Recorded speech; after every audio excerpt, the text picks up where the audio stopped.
सृष्टिस्थित्यप्ययेह नियतिदृशितमो बन्धमोक्षाश्च यस्मादस्य श्रीब्रह्मरुद्रप्रभृतिसुरनरद्वीषशत्रुवात्मकस्य विष्णोर्व्यस्ता समस्ता सकलगुणनिधिः सर्वदोषव्यपेतः पूर्णानन्दो व्ययो यो गुरुरपि परमः चिन्तयेतं महान्तम् जन्माद्यस्य यतोन्मयादितरतश्चार्तेष्वभिज्ञस्वराट् तेने ब्रह्महृदाय आदिकवये मुह्यन्ति यं सूरयः तेजो वारिमृदां यथा विनिमयो यत्र त्रिसर्गो मृषा धाम्ना स्वेन सदा निरस्तकुहकं सत्यं परं धीमहि नारायणं नमस्कृत्य नरं चैव नरोत्तमं देवीं सरस्वतीं व्यासं ततो जयमुदीरयेत्।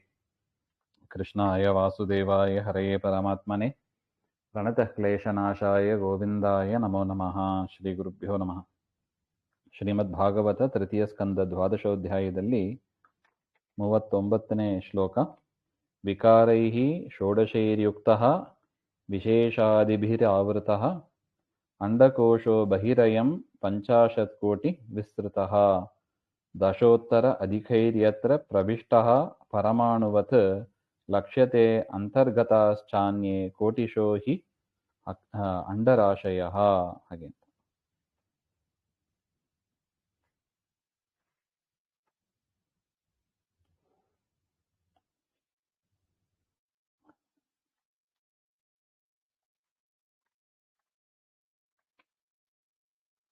ವಿಕ್ರೀಯಂತೆ ಇತಿ ವಿಕಾರಾಃ.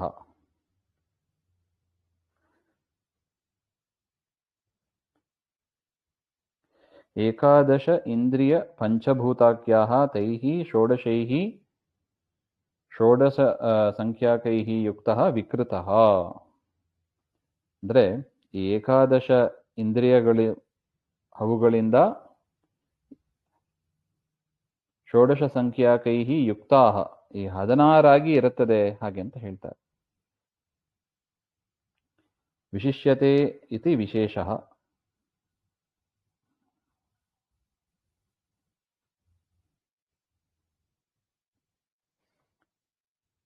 ಅಂದರೆ ಕಾಲಕೃತ ಆಯುರ್ಮಾನ ಅಭಾವೇನ ಆನಂತ್ಯಂ ಉಪಪಾದ್ಯ ತಸ್ಯ ದೇಶ ಅನಂತ್ಯಮಪಿ ಉಪಪಾದಯತಿ. ಹಿಂದಿನ ಶ್ಲೋಕದಲ್ಲಿ ಅಂದರೆ 38ನೇ ಶ್ಲೋಕದಲ್ಲಿ ಹೇಳಿದರು, ಕಾಲೋಯಂ ಪರಮಾಣ್ವಾದಿ ದ್ವಿಪರಾರ್ಧಾಂತ ಈರಿತಃ ನೈವೇಷ್ಟೇ ಸ ಪ್ರಭುರ್ ಭೂಮ್ನಃ ಈಶ್ವರಃ ಧಾಮಮಾನಿನಾಂ. ಶ್ಲೋಕದಲ್ಲಿ ಎಲ್ಲರಿಗೂ ಕೂಡ ಮುಖ್ಯವಾಗಿ ಕಾಲನಾಗಿ ಇರತಕ್ಕವ ಪರಮಾತ್ಮನೇ. ಕಾಲ ಅಂದರೆ ಸಂಹಾರ ಮಾಡತಕ್ಕ ರೂಪ ಅಂತ ಅರ್ಥ. ಆ ರೀತಿಯಾಗಿ ಕಾಲನಾಮಕನಾಗಿ ಇರತಕ್ಕವ ಇರ್ಬೋದು, ಯಮ ರುದ್ರ ಹಾಗೆಂತೆಲ್ಲ ಇರ್ತಾರೆ. ಆದರೆ ಎಲ್ಲರಿಗೂ ಕೂಡ ಕಾಲನಾಗಿ ಸಂಹಾರವನ್ನ ಮಾಡತಕ್ಕ ರೂಪ ಅಂದ್ರೆ ಅದು ಪರಮಾತ್ಮನದ್ದೇ ರೂಪ ಅದು. ಅದರಿಂದ ದೇವರಿಗೆ ಕಾಲ ಇಲ್ಲ. ದೇವರಿಗೆ ಕೂಡ ಒಂದು ಕಾಲ ಇದೆಯೋ ಹಾಗೆ ಅಂದ್ರೆ ದೇವರಿಗೆ ಕಾಲ ಇಲ್ಲ. ಅಂದ್ರೆ ಕಾಲವನ್ನ ಮೀರಿದವ ಅಂತ ಹೇಳಿದರು. ಕಾಲ ನಿಯಾಮಕ ಅವನಿಗೆ ಮತ್ತೊಬ್ಬ ನಿಯಾಮಕ ಇಲ್ಲ. ಅದರಿಂದ ದೇವರು ಸ್ವತಂತ್ರ. ಆದ್ದರಿಂದ ಇಷ್ಟು ಅಲ್ಲಿ ಹೇಳಿ ಈ ಶ್ಲೋಕದಲ್ಲಿ ದೇಶದಿಂದಲೂ ಕೂಡ ಪರಮಾತ್ಮನಿಗೆ ದೇಶದಿಂದಲೂ ಕೂಡ ಅಂತ ಇಲ್ಲ ಹಾಗೆ ಅಂತ ಅದನ್ನ ತಿಳಿಸಿಕೊಡ್ತಾ ಇದ್ದಾರೆ.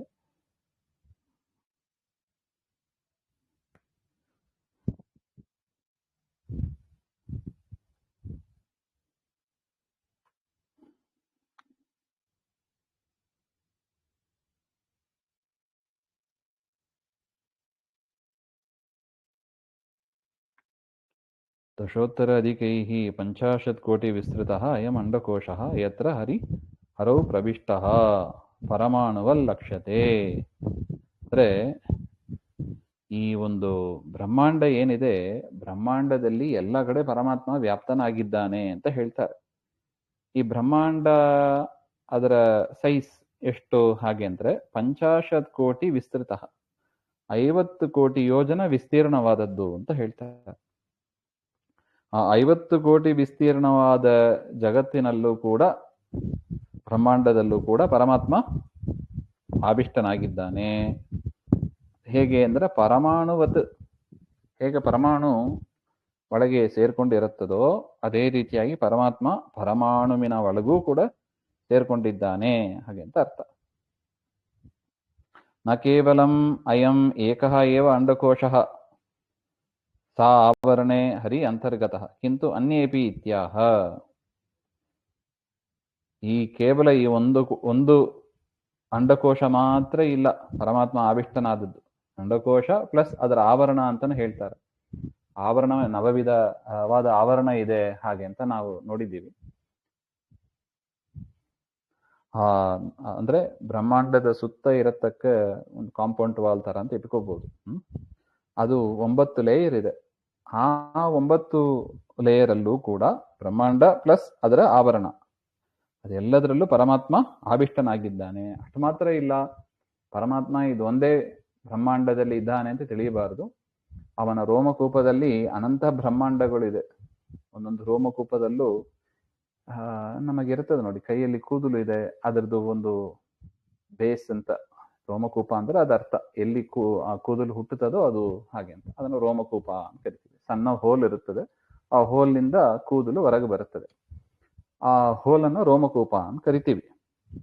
ಆ ಪರಮಾತ್ಮನ ಒಂದೊಂದು ರೋಮಕೂಪದಲ್ಲೂ ಅನಂತ ಬ್ರಹ್ಮಾಂಡ ಇರುತ್ತದಂತೆ. ಅಂದ್ರೆ ಆ ರೋಮಕೂಪದ ಸೈಜ್ ಎಷ್ಟಿರಬೇಕು, ದೇವರ ಕೈ ಎಷ್ಟು ದೊಡ್ಡದಿರಬೇಕು, ದೇವರ ಶರೀರ ಎಷ್ಟು ದೊಡ್ಡದಿರಬೇಕು, ಊಹಾತೀತ ಅಂತಾರೆ. ಇದು ಏನ್ ಗೊತ್ತಾಯ್ತು ಹಾಗೆ ಅಂದ್ರೆ ಬ್ರಹ್ಮಣಾ ದೃಶ್ಯತೆ. ಇದು ನಮಗೆ ಗೊತ್ತಾಗೋದಿಲ್ಲ, ಬ್ರಹ್ಮದೇವರು ಕಂಡಿದ್ದಾರೆ. ಯೋಗಿ ಪ್ರತ್ಯಕ್ಷ ಅಂತ ಕರೀತಾರೆ. ಯೋಗಿ ಪ್ರತ್ಯಕ್ಷಂ ಪ್ರಮಾಣಂ ಮಾತ್ರ ದರ್ಶಯತಿ. ನಮಗೆ ಕಾಣ್ಲಿಲ್ಲ ಹಾಗೆ ಅಂತ ಹೇಳಿ ನಾವು ಒಂದು ಇಲ್ಲ ಅಂತ ಹೇಳಿಕ್ ಬರೋದಿಲ್ಲ.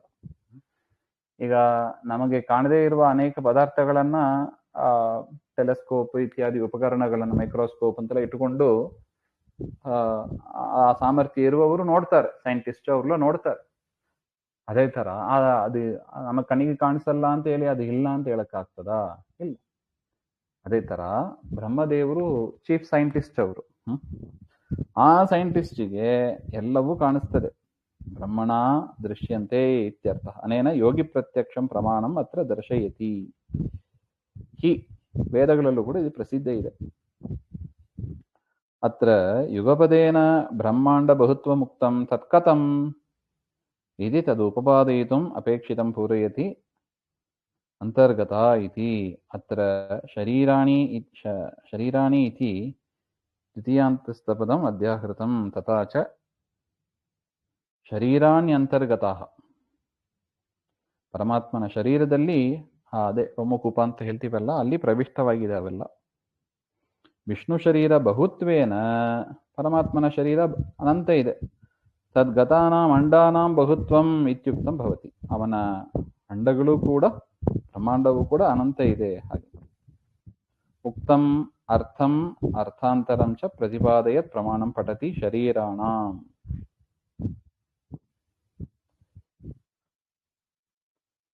ವಿಷ್ಣು ಶರೀರಾಣಾಂ ಇತ್ಯರ್ಥಃ. ಬಹುತ್ವೇನ ಅಂಡಾನಾಂ ಬಹುತ್ವಂ ಉಚ್ಯಮಾನಂ ಭವೇತ್. ಪರಮಾತ್ಮನ ರೂಪಕೂಪದಲ್ಲಿ ಅನೇಕ ಬ್ರಹ್ಮಾಂಡಗಳಿದೆ ಅಂತ ಒಂದರ್ಥ. ಇನ್ನೊಂದರ್ಥ ಬೇರೆ ರೀತಿಯಾಗಿ ಹೇಳುವುದಾದರೆ ಅತೀತ ಅನಾಗತೈಹಿ ಅಂಡಾನಾಂ ಬಹುತ್ವಂ ಭವೇತ್ ಇತ್ಯನ್ವಯ. ಈಗಾಗಲೇ ಅನೇಕ ಬ್ರಹ್ಮಾಂಡಗಳು ಬಂದು ಹೋಗಿದೆ, ಇನ್ನು ಮುಂದೆ ಅನೇಕ ಬ್ರಹ್ಮಾಂಡಗಳು ಬರ್ಲಿಕ್ಕಿದೆ, ಅವುಗಳಲ್ಲಿ ಅಂತನೂ ನಾವು ಅರ್ಥ ಇಟ್ಕೋಬಹುದು ಎಂತ. ಒಟ್ಟು ಬ್ರಹ್ಮಾಂಡ ಪ್ಲಸ್ ಆ ಬ್ರಹ್ಮಾಂಡದ ಆವರಣ ಎಲ್ಲದರಲ್ಲೂ ಪರಮಾತ್ಮ ಪ್ರವಿಷ್ಟನಾಗಿದ್ದಾನೆ ಹಾಗೆ ಅಂತ.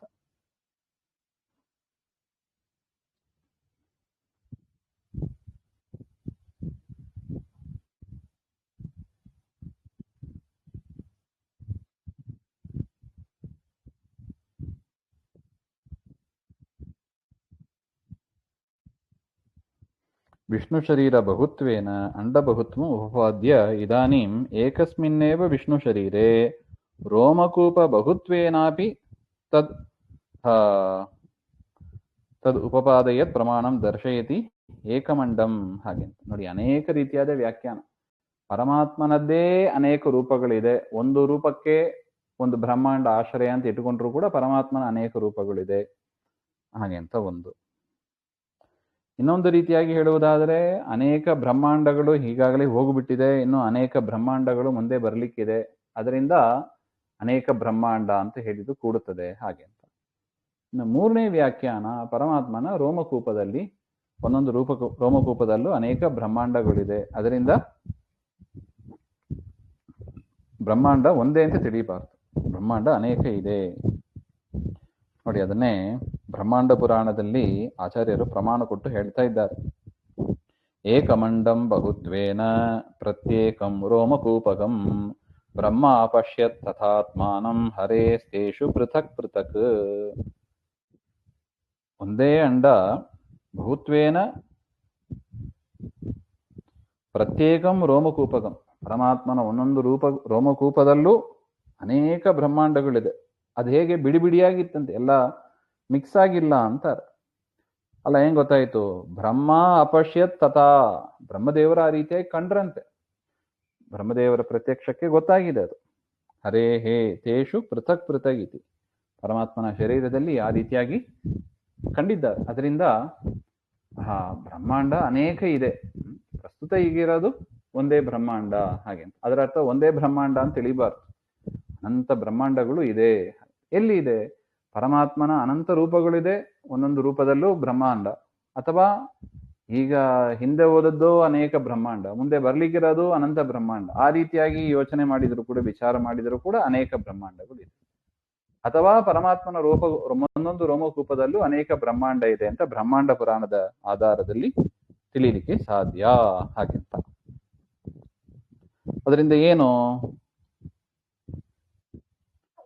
ಏಕಸ್ಯೈವ ಅಂಡಸ್ಯ ಅನೇಕತ್ವೇ ಪ್ರಮಾಣಾಂತರಂ ಬೃಹದಂಡಂ ಇತಿ.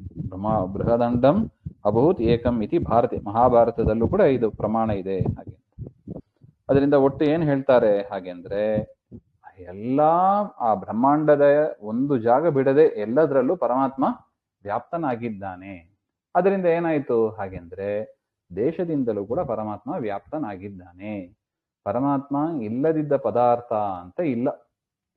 ಅದರಿಂದ ಯಾವುದೇ ಒಂದು ಪದಾರ್ಥವನ್ನ, ಒಂದು ವಸ್ತುವನ್ನ ನಾವು ಕಂಡ್ರೂ ಕೂಡ ಏನ್ ಚಿಂತನೆ ಬರಬೇಕು? ಥಟ್ಟಂತ ಪರಮಾತ್ಮನ ರೂಪ ಇದು ಹಾಗೆ ಅಂತ ನಮಗೆ ಚಿಂತನೆ ಬರಬೇಕು. ಆದ್ರೆ ನಮ್ದು ದುರವಸ್ಥೆ ಅಂದ್ರೆ ದೇವರ ಸ್ಮರಣೆ ಬರೋದಿಲ್ಲ. ಒಂದು ಪುಸ್ತಕ ನೋಡಿದೀವಿ ಹಾಗೆಂದ್ರೆ ದೇವರು ಪುಸ್ತಕ ರೂಪದಲ್ಲಿ ಇದ್ದಾನೆ ಹಾಗೆಂತ ಚಿಂತನೆ ಬರಬೇಕು. ಅದೇ ಪ್ರಮಾಣ ಹೇಳ್ತಾ ಇದೆ ನೋಡಿ. ಪೃಥಿವ್ಯಾದಿ ಷೋಡಶೈಹಿ ಯುಕ್ತ ಹಾಗೆಂದ್ರೆ 16 50 ಕೋಟಿ ವಿಸ್ತೃತ ಅಂಡಕೋಶೋ ಬಹಿರಯಂ ದಶೋತ್ತರ ಅಧಿಕೈರ್ಯತ್ರ ಪ್ರವಿಷ್ಟ ಪರಮಾಣುವತ್. ಹೇಗೆ ಪರಮಾಣು ಎಲ್ಲ ಕಡೆ ಇದೆಯೋ, ಪರಮಾಣು ಇಲ್ಲದಿದ್ರೆ ಆ ವಸ್ತು ಇರ್ಲಿಕ್ಕೆ ಸಾಧ್ಯ ಇಲ್ಲ. ನೋಡಿ, ಪಂಚಭೂತಗಳಿಗೂ ಕೂಡ ಪರಮಾಣು ಇದೆ. ಆಕಾಶ, ಪೃಥ್ವಿ, ತೇಜೋ, ವಾಯು, ಆಕಾಶ ಎಲ್ಲದಕ್ಕೂ ಪರಮಾಣುಗಳಿದೆ. ಆ ಪರಮಾಣುಗಳಿಂದಲೇ ಆ ಪದಾರ್ಥಗಳು ಸೃಷ್ಟವಾದದ್ದು ಹಾಗೆ. ಈ ರೀತಿಯಾಗಿ ದೇಶದಿಂದಲೂ ಕೂಡ ಪರಮಾತ್ಮ ಅನಂತನಾಗಿದ್ದಾನೆ ಎಂಬುದನ್ನು ಅರ್ಥ ಮಾಡಿಸ್ಕೊಳ್ಳುವುದಕ್ಕಾಗಿ ಈ ವಿಚಾರವನ್ನು ಹೇಳ್ತಾ ಇದ್ದಾರೆ. ಹಿಂದೆ ಕಾಲದಿಂದ ಅನಂತ ಅಂತ ಹೇಳಿದರು, ಈಗ ದೇಶದಿಂದಲೂ ಕೂಡ ಅನಂತ ಹಾಗೆ ಅಂತ.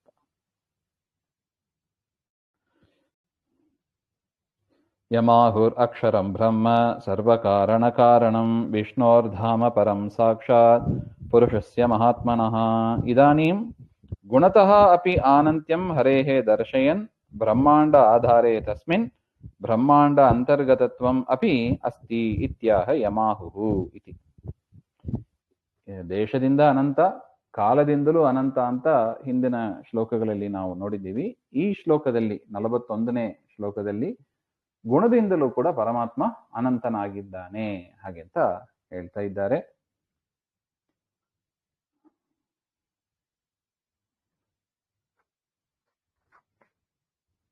ಯಂ ಅಕ್ಷರಂ, ಅಕ್ಷರ ಅಂದ್ರೆ ನಾಶ ಇಲ್ಲದ್ದು, ದೇಹನಾಶರಹಿತನಾದ ಬ್ರಹ್ಮಾಂಡಾದೀನಾಂ ಕಾರಣಂ, ಬ್ರಹ್ಮಾಂಡಗಳಿಗೆ ಕಾರಣೀಭೂತನಾದ ಅಂದ್ರೆ ನಿಮಿತ್ತ ಕಾರಣನಾದ ವಿಷ್ಣುವನ್ನು ಬ್ರಹ್ಮ, ಅವನನ್ನು ಏನ್ ಕರೀತಾರೆ? ಗುಣಪೂರ್ಣ. ಬ್ರಹ್ಮ ಅಂದ್ರೆ ಏನು? ಗುಣಪೂರ್ಣ ಅಂತ ಅರ್ಥ. ನೋಡಿ, ಬ್ರಹ್ಮ ಅಂತ ಶಬ್ದ ಬಳಸ್ತೀವಿ, ಏನ್ ಅರ್ಥ ಅಂತ ನಾವು ಚಿಂತನೆ ಮಾಡ್ಬೇಕು ನೋಡಿ. ಬ್ರಹ್ಮ ಅಂದ್ರೆ ಏನು?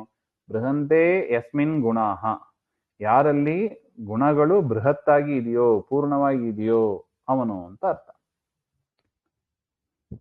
ಯಾರಲ್ಲಿ ಗುಣ ಇದೆ ನೋಡಿ, ಚತುರ್ಮುಖ ಬ್ರಹ್ಮನನ್ನು ಕರೆಯೋದು ಅರ್ಥದಿಂದಲೇ. ಬೇರೆಯವರನ್ನ ಕಂಪೇರ್ ಮಾಡಿದಾಗ ಅವರಲ್ಲಿ ಗುಣಗಳು ಜಾಸ್ತಿ, ಅದರಿಂದ ಬ್ರಹ್ಮ. ಆದ್ರೆ ಮುಖ್ಯವಾಗಿ ಅವರಿಗಿಂತಲೂ ಲಕ್ಷ್ಮೀದೇವಿ, ಅವರಿಗಿಂತಲೂ ಮುಖ್ಯವಾಗಿ ಬ್ರಹ್ಮಶಬ್ದ ವಾಚ್ಯನಾದವ ಪರಮಾತ್ಮ.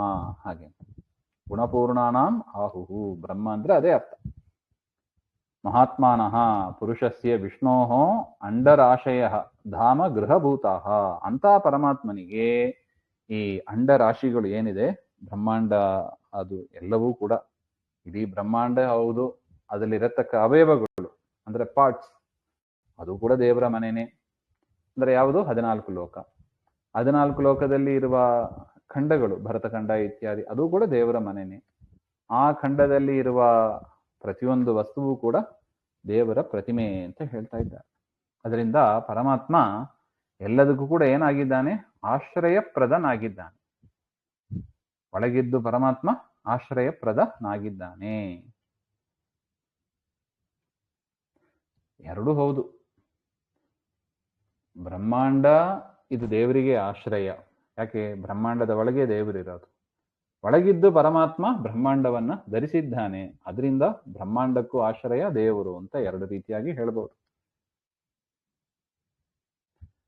ಎಲ್ಲದರೊಳಗೂ ದೇವರಿದ್ದಾನೆ, ಅದರಿಂದ ಎಲ್ಲವೂ ಏನಾದವು? ದೇವರ ಪ್ರತಿಮಾ ಸ್ಥಾನೀಯವಾದದ್ದು. ಹಾಗೆ ಇದ್ರ ಮೇಲೆ ನಮಗೆ ಒಂದು ಪ್ರಶ್ನೆ ಬರ್ಬೋದು, ಅಲ್ಲ ಪರಮಾತ್ಮ ಎಲ್ಲ ಕಡೆ ಪ್ರವಿಷ್ಟನಾಗಿದ್ದಾನೆ, ಆಲ್ರೆಡಿ ಪ್ರವಿಷ್ಟನಾಗಿದ್ದಾನೆ ಅಂತ ಹೇಳ್ತೀವಿ, ಮತ್ತೆ ಪ್ರಾಣ ಪ್ರತಿಷ್ಠಾಪನೆ ಆವಾಹನೆ ಅಂತೆಲ್ಲ ಯಾಕೆ ಮಾಡಬೇಕು? ಈಗ ನೋಡಿ, ಶಾಲಿಗ್ರಾಮದಲ್ಲಿ ದೇವರ ನಿತ್ಯ ಸನ್ನಿಧಾನ ಇದೆ, ಅಲ್ಲಿ ಏನು ಆವಾಹನೆ ಮಾಡುವ ಕ್ರಮ ಇಲ್ಲ, ತರೋದು ಪೂಜೆ ಮಾಡೋದು ಅಷ್ಟೆ. ಆದ್ರೆ ಬೇರೆ ಪ್ರತಿಮೆಗಳಲ್ಲಿ ಆವಾಹನ ಕ್ರಮ ಅಂತ ಒಂದು ಇಟ್ಟಿರ್ತಾರೆ. ಅದು ಯಾಕೆ ಪ್ರತಿಷ್ಠಾಪನೆ ಯಾಕೆ ಮಾಡಬೇಕು? ಹಾಗೆ ಅಂದ್ರೆ ಪ್ರಶ್ನೆ, ಅದಕ್ಕೆ ಉತ್ತರ ಇಷ್ಟೇ, ಸಮಾಧಾನ. ಹೌದು, ಪರಮಾತ್ಮ ಎಲ್ಲ ಕಡೆ ಇದ್ದಾನೆ. ಆದ್ರೆ ಆ ಪರಮಾತ್ಮ ಒಂದು ರೂಪದಲ್ಲಿ ಸಾಮಾನ್ಯವಾಗಿ ಒಂದು ಕೆಲಸವನ್ನ ಮಾಡ್ತಾನೆ, ಒಂದು ಎಕ್ಸ್ಕ್ಲೂಸಿವ್ ರೂಪ ಅಂತ. ಉದಾಹರಣೆಗೆ ಒಂದು ಪುಸ್ತಕ ಇದೆ, ಪುಸ್ತಕದಲ್ಲಿ ಪರಮಾತ್ಮ ಇದ್ದಾನೆ, ಅದರಿಂದಲೇ ಅದಕ್ಕೆ ಆ ಪುಸ್ತಕ ಅಂತ ಹೆಸರು, ಆ ಪುಸ್ತಕದ ಆಕಾರ ಬಂತು. ಪರಮಾತ್ಮ ಯಾವ ರೂಪದಿಂದ ಇದ್ದಾನೆ? ಹಾಗೆಂದ್ರೆ ಸತ್ತ ಎನ್ನತಕ್ಕ ರೂಪ ಅಂತ ಕರೀತಾರೆ. ಸತ್ತ ಅಂದ್ರೆ ಏನು? ಕನ್ನಡದ ಸತ್ತ ಅಲ್ಲ, ಸತ್ತ ಅಂದ್ರೆ ಇರುವಿಕೆ ಅಂತ ಅರ್ಥ. ಪರಮಾತ್ಮ ಆ ರೂಪದಲ್ಲಿ ಇರೋದ್ರಿಂದ ಪುಸ್ತಕ ಆ ರೂಪದಲ್ಲಿ ಇದೆ. ಹಾಗಿರುವಾಗ ಪ್ರತಿಮೆ ತೆಗೆದುಕೊಳ್ಳೋಣ. ಪ್ರತಿಮೆಯ ಆ ಆಕಾರದಲ್ಲಿ ಯಾರಿರೋದು? ಪರಮಾತ್ಮನೇ ಇರೋದು. ಉದಾಹರಣೆಗೆ ನರಸಿಂಹದೇವರ ಪ್ರತಿಮೆ ಅಥವಾ ವೇದವ್ಯಾಸರ ಪ್ರತಿಮೆ ತೆಗೆದುಕೊಂಡ್ರೆ, ಅಥವಾ ಶ್ರೀನಿವಾಸ ದೇವರ ಪ್ರತಿಮೆ ತೆಗೆದುಕೊಂಡ್ರೆ, ಅಲ್ಲಿ ಪರಮಾತ್ಮನೇ ಇದ್ದಾನೆ, ಆ ರೂಪದಲ್ಲಿ ಇದ್ದಾನೆ. ಅದರಿಂದ ಅದಕ್ಕೆ ಪ್ರತಿಮಾ ಅಂತ ಹೆಸರು. ಅವನೇ ಪರಮಾತ್ಮನಿಗೆ ಸದೃಶವಾಗಿ ಇರುವುದರಿಂದ ಅದಕ್ಕೆ ಪ್ರತಿಮಾ. ಸೊ ಯಾವ ರೂಪದಿಂದ ಇದ್ದಾನೆ? ಸತ್ತ ಎನ್ನುವ ರೂಪದಿಂದ ಇದ್ದಾನೆ. ಸತ್ತ ಅಂದ್ರೆ ಏನು? ಇರುವಿಕೆ. ಪರಮಾತ್ಮ ಆ ರೂಪದಿಂದ ಅಲ್ಲಿ ಇರುವುದರಿಂದ ಆ ಪ್ರತಿಮೆ ಇರ್ಲಿಕ್ಕೆ ಸಾಧ್ಯ. ಪರಮಾತ್ಮ ಇಲ್ಲ ಅಂದ್ರೆ ಆ ಪ್ರತಿಮೆ ಹಾಳಾಗ್ಬಿಡತ್ತೆ, ಭಿನ್ನವಾಗಿಬಿಡತ್ತೆ. ಉದಾಹರಣೆಗೆ ಮರ, ಇನ್ನೊಂದು ಉದಾಹರಣೆ ಮರದಲ್ಲಿ ದೇವರು ಇದ್ದ ಅಂದ್ರೆ ಮರ ಚೆನ್ನಾಗಿ ಇರುತ್ತದೆ, ಎಲೆಗಳು ಇರುತ್ತವೆ, ಹೂವು ಹಣ್ಣು ಎಲ್ಲ ಇರುತ್ತದೆ.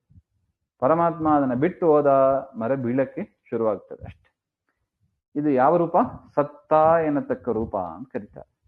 ಇದು ಎಲ್ಲ ಕಡೆ ಇರೋದು. ಆ ಪದಾರ್ಥ ಇದೆ ಹಾಗೆ ಅಂದ್ರೆ ಪರಮಾತ್ಮ ಸತ್ತ ರೂಪದಿಂದ ಇದ್ದಾನೆ ಹಾಗೆ ಅಂತ ಅರ್ಥ. ಆದ್ರೆ ಈ ಸತ್ತ ರೂಪದಿಂದ ಪರಮಾತ್ಮ ಏನ್ ಮಾಡ್ತಾನೆ? ಆ ಪದಾರ್ಥ ಇರುವಂತೆ ಮಾಡ್ತಾನೆ. ಅದರಿಂದ ನಮಗೆ ಅನುಗ್ರಹ ಆಗುವ ರೂಪದಲ್ಲಿ ಇರೋದಿಲ್ಲ. ಅನುಗ್ರಹ ರೂಪದಲ್ಲಿ ಇರಬೇಕು ಅಂದ್ರೆ ಏನ್ ಮಾಡಬೇಕು? ಆವಾಹನೆ ಮಾಡಬೇಕು. ನಾವು ಯಾವ ದೇವರನ್ನು ಉಪಾಸನೆ ಮಾಡ್ತೀವಿ, ನರಸಿಂಹದೇವರೋ, ವೇದವ್ಯಾಸ ದೇವರೋ, ಶ್ರೀನಿವಾಸ ದೇವರೋ, ಆ ರೂಪವನ್ನ ಅಲ್ಲಿ ಪ್ರತಿಮೆಯಲ್ಲಿ ಆವಾಹನೆ ಮಾಡಿ, ಆ ರೂಪ ಏನಾಗುತ್ತದೆ? ಅನುಗ್ರಹ ರೂಪ ಅಂತ ಕರೀತಾರೆ. ಅನುಗ್ರಹಕ್ಕೆ ಶಕ್ತಿ ಅಂತ ಲಕ್ಷ್ಮೀದೇವಿದ್ದು ಒಂದು ರೂಪ.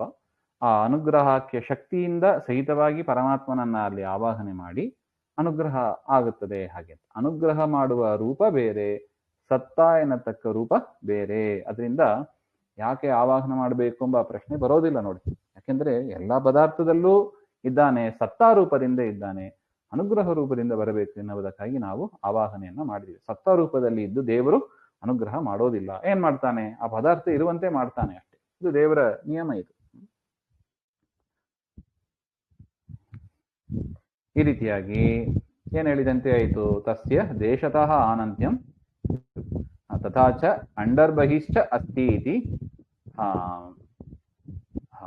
ಪರಮಾತ್ಮ ಬ್ರಹ್ಮಾಂಡದ ಸುತ್ತ ಇರತಕ್ಕ ಆವರಣ ಪ್ಲಸ್ ಅದರ ಬ್ರಹ್ಮಾಂಡದ ಹೊರಗಿನ ಪ್ರದೇಶ ಅಲ್ಲೂ ಇದ್ದಾನೆ ಅಂತ ಹೇಳಿದ್ರಿಂದ ದೇಶದಿಂದ ದೇವರು ಅನಂತ, ಪರಮಾಣುವಿನಿಂದ ಪರಾರ್ಧ ಕಾಲದ ತನಕ ಕಾಲವನ್ನ ನಿಯಮನ ಮಾಡುವುದರಿಂದ ಕಾಲತಃವೂ ಕೂಡ ಅನಂತ. ಯಾಕೆ? ಒಂದು ಕಾಲ ಮುಗೀತು ಅಂದ್ರೆ ಮತ್ತೊಂದು ಕಾಲ ಬಂದೇ ಬಂತು. ಕಾಲ ಮುಗೀತು ಅಂತ ಇಲ್ಲವೇ ಇಲ್ಲ ನೋಡಿ. ಅನಂತ ಕಾಲದ ನಿಯಾಮಕನಾಗಿ ಪರಮಾತ್ಮ ಇದ್ದಾನೆ. ಅದರಿಂದ ಅವನು ಕಾಲದಿಂದಲೂ ಅನಂತ, ದೇಶದಿಂದಲೂ ಅನಂತ, ಕಾಲದಿಂದಲೂ ಅನಂತ. ಬ್ರಹ್ಮ ಶಬ್ದವನ್ನು ಬಳಸಿರೋದರಿಂದ ಗುಣದಿಂದಲೂ ಕೂಡ ಅವನು ಅನಂತ. ಯಮಾಹುಹು ಅಕ್ಷರಂ ಬ್ರಹ್ಮ, ಅವನನ್ನು ಬ್ರಹ್ಮ ಅಂತ ಕರೀತಾರೆ. ಹಾಗೆ ಅದರಿಂದ ಈ ರೀತಿಯಾಗಿ ದೇಶಕಾಲ ಗುಣಗಳಿಂದ ಪರಮಾತ್ಮ ಅನಂತನಾಗಿದ್ದಾನೆ ಹಾಗೆ ಅಂತ ತಿಳಿಸ್ತಾರೆ. ಇತಿ ಶ್ರೀಮದ್ ಭಾಗವತೆ ತೃತೀಯ ಸ್ಕಂದೆ ದ್ವಾದಶೋಧ್ಯಾಯ. ಇಲ್ಲಿಗೆ 12ನೇ ಅಧ್ಯಾಯ ಮುಗಿತು. 13ನೇ ಅಧ್ಯಾಯ ಮತ್ತೆ ನೋಡೋಣ. ಶ್ರೀಮಧ್ವಾಂತರ್ಗತ ಶ್ರೀಕೃಷ್ಣ ಅರ್ಪಣಮಸ್ತು. ಶ್ರೀ ಹರೇ ನಮಃ.